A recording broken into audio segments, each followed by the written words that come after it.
تائید کنندگان کو گرفتار کہا ہے وہ کہ وکلا کو چھوڑ کے ججز نے خود دلائل دینے شروع کر دیے تاحیات نااہلی والے معاملے کو ختم کیا جائے کیونکہ افسران بلا وجہ ایک پارٹی کے امیدوار کے کاغذات مسترد کر رہے ہیں۔ السلام علیکم ناظرین، آسٹریلیا سے میں ہوں آپ کی ہوسٹ امرین شاہد۔ جس طرح آج چیف جسٹس قاضی فائز عیسیٰ نے دلائل دیے اور جو طنزیہ لہجہ عدالت کے اندر اختیار کیا ہے دیکھنے والا تھا۔ حیرانگی والی بات ہے کہ وکلا کو چھوڑ کے ججز نے خود دلائل دینے شروع کر دیے تاحیات نااہلی والے معاملے کو ختم کیا جائے کیونکہ چیف جسٹس فائز عیسیٰ صاحب کی نے یہ خوبی ہے کہ وہ اپنے آگے کسی کو بولنے نہیں دیتے۔ اگر مکالمہ جج اور وکیل کے درمیان ہو تو یہ ان کی خاصیت ہے، وہ وکیل کو اپنے آگے بولنے نہیں دیتے۔ قاضی صاحب کو تو یہ تو نظر آ گیا ہے کہ پشاور ہائی کورٹ نے الیکشن کمیشن کو سنے بغیر ایک ریٹائرنگ افسر کے تبادلے پر فیصلہ دے دیا، لیکن قاضی صاحب کو یہ نظر نہیں آ رہا کہ امیدواروں کو کس طرح پاکستان میں اٹھایا جا رہا ہے، کس طرح ان کے کاغذات نامزدگی چھینے جا رہے ہیں۔ ریٹرننگ افسران بلا وجہ ایک پارٹی کے امیدوار کے کاغذات مسترد کر رہے ہیں۔ تائید کنندگان کو گرفتار کہا ہے، وہ کہتے ہیں نا کہ تو عدل کا شور مچائے جا، میں ظلم کو عام کیے جاؤں گا۔ ایسا لگ رہا ہے کہ چیف جسٹس پاکستان نے منصب سے اتر کر روسٹم پر آ گئے، نواز شریف کی نااہلی ختم کرنے کے لیے خود کو بھرپور دلائل دیے۔ نواز شریف کے وکلا کو بھی کہا آپ پیچھے ہٹ جائیں، میں ان سے لپٹ لیتا ہوں۔ جو ان کا آج کرسی کے بیڈ پر بیٹھ کے جس قسم کا مکالمہ تھا، ان سے تو یہی سب کچھ لگ رہا تھا کہ وہ اس سے اچھا تھا روسٹر پہ آ جاتے۔ جج صاحب جو ہیں وہ سادہ قانون سازی کے بلڈوزر سے آئین شکنی کو رونتے چلے گئے۔ مسنگ پرسن کے حوالے سے کیس کو کل تک ملتوی کر دیا گیا اور کہا گیا کہ نواز شریف اور جہانگیر ترین کی جو نااہلی والا کیس ہے نا وہ بہت زیادہ اہم ہے، اس کو سنا جائے۔ یہ تاثر قائم کیا گیا، یہ نااہلی جو ہے یہ کس دور میں ہوئی تھی، کس کو باہر رکھنا ہے الیکشن میں، کس کو 10 سال کے لیے کیسے آؤٹ کرنا ہے، یہ تو ان لوگوں سے کوئی جانے۔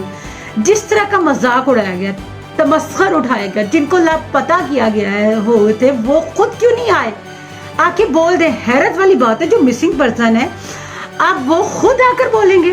سب سے بڑی بات، نگران حکومت نے بھی نااہلی ختم کرنے کی حمایت کر دی۔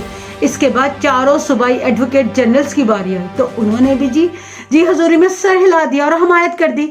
ان کے مطابق آئین میں یہ کہیں نہیں لکھا ہوا کہ تاحیات نااہلی کی جائے۔ انہوں نے اس کے اوپر سوال کیا کہ آئین میں قانون سازی سے ترمیم کیا، آئین کو میں جو قانون سازی اس میں ترمیم کیا جا سکتا ہے کہ قتل اور غداری والے معاملے میں تو آپ الیکشن نہیں لڑ سکتے۔ آج تو نواز شریف صاحب بذات خود حیران ہو گئے ہوں گے کہ ایسے دلائل تو وہ خود بھی نہیں دے سکتے تھے اپنے کیس کے اوپر۔ مسنگ پرسن والے کیس میں پہلا اعتراض یہ لگایا کہ لطیف کھوسہ صاحب کہاں ہیں، اعتزاز حسن صاحب کیوں نہیں آئے۔ ظاہر ہے لطیف کھوسہ صاحب اپنے بیٹے کے معاملے میں تھے، وہ ادھر مصروف تھے، اس وجہ سے نہیں آئے۔ شعیب شاہین نے بہت بہتر طریقے سے مقدمہ جو ہے وہ لڑ رہے تھے۔ عمران ریاض کا نام آنے پر بہت گفتگو ہوئی، جس پر انہوں نے کہا کہ آپ نے ایک جرنلسٹ کا ذکر کیا تھا تو قاضی فائز عیسیٰ صاحب سے نے کہا آپ اسے ایسے شو کروا رہے تھے کہ وہ جانتے ہی نہیں ہے کہ عمران ریاض صاحب کون ہیں۔ انہوں نے کہا یہ کون ہے؟ شعیب شاہین نے کہا وہ ایک جرنلسٹ ہے، پہلے مسنگ تھے، اب وہ آ گئے ہیں۔ قاضی صاحب نے کہا اگر وہ آ گئے ہیں تو وہ ذاتی طور پر خود آ کے کیوں نہیں کہتے کہ ان کو کس نے اٹھایا، جس پہ شعیب شاہین نے کہا وہ پہلے بول نہیں سکتے تھے، اب وہ ان کی جو حالت ہے وہ پہلے سے بہتر ہے۔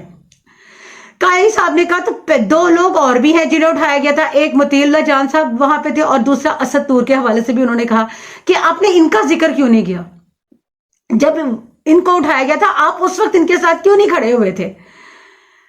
تو کیا پتا، یہ بات بہت زیادہ دکھ والی تھی کہ جب انہوں نے یہ کہا کہ کیا پتا عمران ریاض خان خود اپنی مرضی سے کہیں چلے گئے ہوں، اور یہ اس قسم کی جو باتیں تھی وہ انہوں نے 10 دفعہ کوئی کہی ہے۔ پھر شعیب شاہین صاحب نے ایک اور بات کی کہ راتوں رات گھروں پہ چھاپے مار دیے جا رہے ہیں، چادر اور 4 دیواری کا جو تقدس ہے اس کو پامال کیا جا رہا ہے اور لوگوں کو اٹھایا جا رہا ہے۔ اس پر قاضی صاحب نے کہا کن لوگوں کو اٹھایا گیا ہے، کن کے گھروں میں چھاپے مار کے بعد کیا آپ کے پاس کوئی لسٹ موجود ہے؟ تو اس پہ شعیب شاہین صاحب نے کہا نہیں ایسا تو ایسا لگتا ہے کہ جو پی ٹی آئی کے وکلا ہے نا ان کو اور زیادہ ہوم ورک کرنا چاہیے تھا یا اس کی ضرورت تھی۔